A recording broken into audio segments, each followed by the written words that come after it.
প্রত্যেকের অ্যান্ড্রয়েড মোবাইলের ভেতরে কোরআনের অ্যাপস বেশিরভাগ আছে, আছে না? আছে।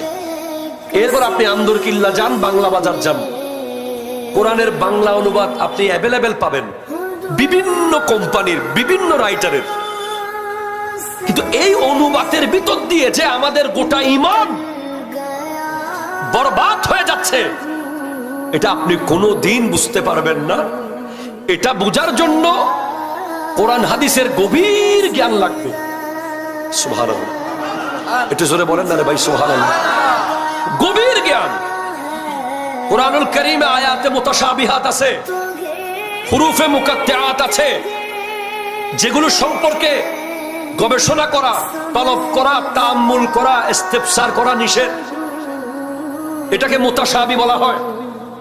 যেমন কোরআন বলছে, ইন্নাল্লাযীনা ইউবাইউনাকা ইন্নামা ইউবাইউনাল্লাহ ইয়াদুল্লাহি ফাওকা আইদিহিম। নিশ্চয়ই যারা হাবিব, যারা আপনার হাতে বায়াত গ্রহণ করেছে, মূলত তারা আল্লাহর হাতে বায়াত গ্রহণ করেছে। আপনার হাতের উপরে আছে আল্লাহর হাত। এখন যার কাছে কোরআন হাদিসের গভীর জ্ঞান নাই, যে মাদ্রাসায় পড়ে নাই, সাথে সাথে সে এটা দেখে বলবে যে আচ্ছা আল্লাহর হাত কিরকম, আল্লাহর হাত কতটুকু লম্বা, আল্লাহর হাত আঙ্গুল কয়টা, আল্লাহর কি বডি আছে, আল্লাহর কি হাত আছে। এই প্রশ্নের ভিতরে ঢুকে তার ঈমান চলে যাবে। অথচ কোরআন বলছে ওয়ামা ইয়ালামু তাবিলাহু ইল্লাল্লাহ। আল্লাহু আকবার, জোরে বলেন না। এগুলোর তাবিল, মুতাশাবির তাবিল আল্লাহ ছাড়া অন্য কেউ জানে না।